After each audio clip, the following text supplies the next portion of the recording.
I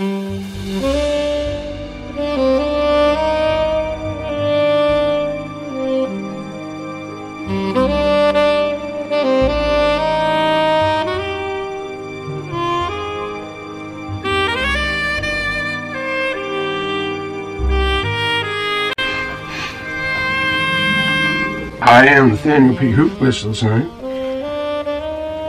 And the other day, actually it was the other night, I was standing outside my bar and I was locking up.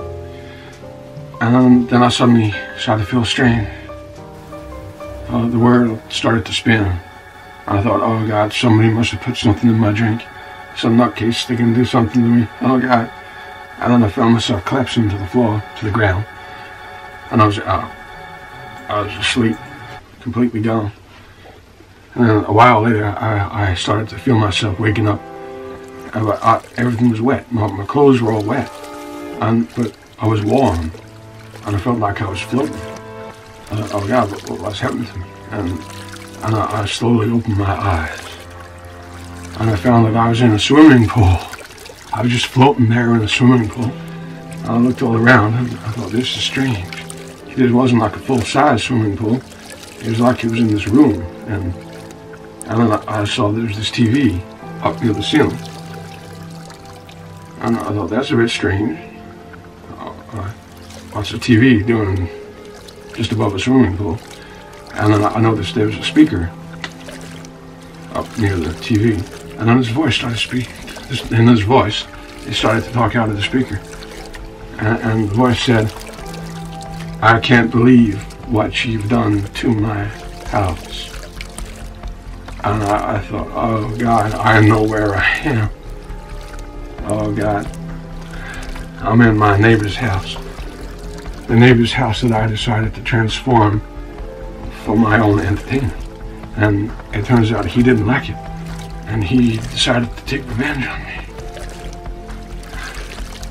And he said, Nathaniel P Hoot-Whistle, you gonna pay the price for what you've done to my house.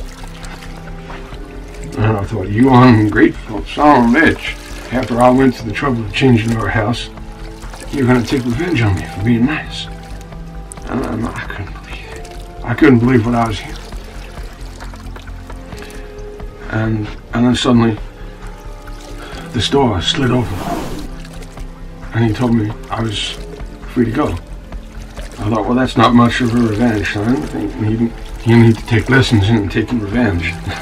And there's no counter-revenge at all. So I got out of the swimming pool, and I went through the door, and there was just a corridor there. There were no other doors. And I thought, oh, what's going to happen now? And then suddenly, this hatch slid up, and I kind of cautiously walked through it.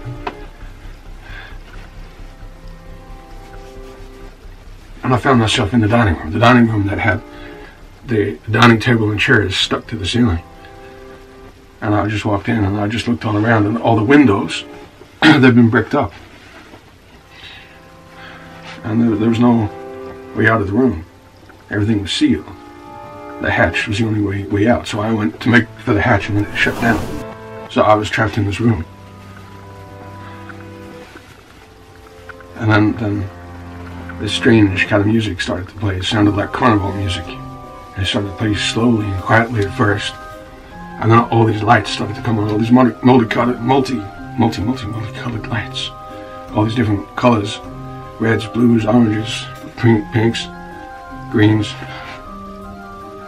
And they started all flashing at once and moving around the room. This carnival music started to play louder and louder and louder. And I felt like I was going insane, seeing all these colors and hearing all this weird music. And then there was this weird rumbling sound from above. And I heard this creaking of wood. And then suddenly the table dropped from the ceiling. It was coming down towards me. And I leapt out the way and it just smashed down. Nearly goddamn killed me. I said, you son of a bitch, what you doing to me? How dare you treat Nathaniel P Hoot-Whistle like this? And I noticed there were speakers up near the ceiling, and I heard a voice come through the speakers again, and the voice said, you must be hungry. "You must be hungry, Hootwhistle." And then suddenly this hatch in the ceiling opened up, and then some burgers dropped through from the ceiling, and they hit the floor. And I looked at them, and they were covered in mold. Goddamn mold, son of a bitch. How for me a burger's covered in mold? How dare he? And then he started to laugh. I heard this deep booming laugh coming through the speakers. Then another hatch opened up, and just as I was about to make my way towards it, this huge Doberman that I met last time I was in this house suddenly came running through and was coming towards me, barking away. Oof, oof, oof, oof. And it pinned me against the wall. And it was right up to my face and barking away. I couldn't move, I didn't know what to do. And then I heard some kind of whistle, and the dog pulled away and dropped to the floor. I thought, thank God. And then there was another whistle, and the dog pinned me against the wall again. And I started barking in my face, and I heard the laughing coming out the speakers. And the voice said, "This is called revenge, Hootwhistle. This is what you deserve, son."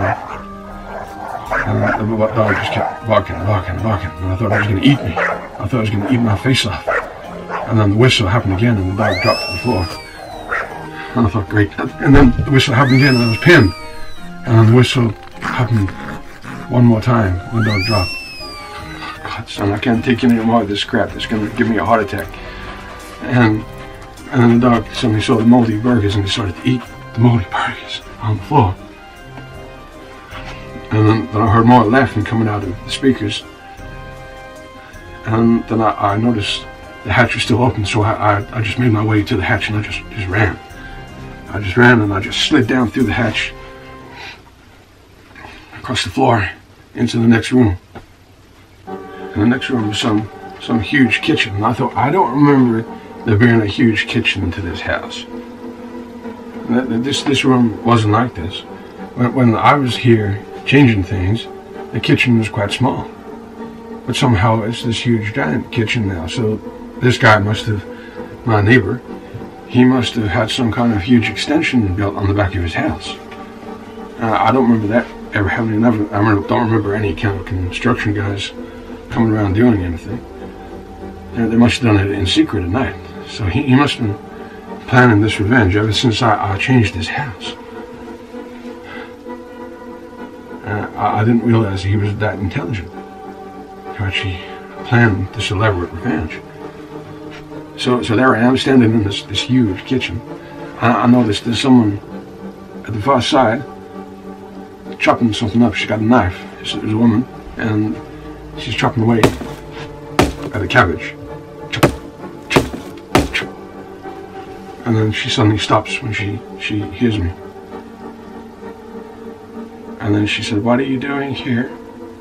What are you doing here in my kitchen?" And I said, I don't know what I'm doing here. Which I knew why I was here, but I wasn't going to say why I was here. I said, I just found myself in this house. And she said, "You're lying. You've just broken into this house. You don't belong here. And I'm going to have to teach you a lesson." I thought, oh God, no, she's crazy. All I ever meet is crazy people. I said, "Ma'am, I'm not dangerous. I'm not a burglar. I'm not nothing like that. I've been kidnapped, and I've been placed inside this house." And she said, "Don't you feed me those lies, boy. You're a thief, and you've come here to steal everything. You're a bad person, and I'm gonna have to teach you a lesson." No more crazy people. No more crazy people in my life. And I looked around, and there were no windows again. No windows. I don't think there were any windows left in this house. And there were no doors. And when I came in here before, there was a back door, but that back door was gone. It was bricked up too. So bricked up windows, bricked up door. And the only way out was the hatch I just came through, which had just already shut. So I'm trapped in this kitchen with this crazy woman who wants to punish me when I've done nothing wrong. Well, I say I've done nothing wrong. I've done nothing wrong to her, because I've never met her before. But she wants to take revenge. And I was actually feeling a little bit scared, which isn't like me. I don't really do fear. I don't do fear at all. But in this occasion, I felt a little bit of fear, which I don't really like to admit. The lady with the knife chopping the cabbage, she said, "I want you to come over here and speak to me." And I said, "Lady, I'm not coming anywhere near you with that knife. I'm not coming anywhere near you at all." And there was just silence.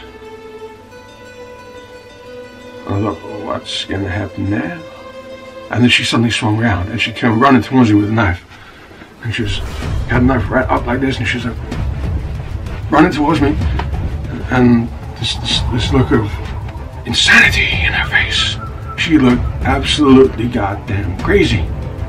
And she was just running towards me, and she had these rotten teeth. They were all black and rotten and yellow. And she started to laugh, this terrible, frightening, terrifying laugh. And I thought, I am a dead man. The way the kitchen was designed, there was no way for me to go, because there was a central column going right the way through the room, and I was trapped. There was just nowhere for me to go. And I thought, this is it, I'm dead. This crazy lady's going to stab me to death. And then suddenly, just as she's about to stab me in the head, the hatch just suddenly opened up and I dropped down through the floor. And I was in some dark room. I didn't know where I was.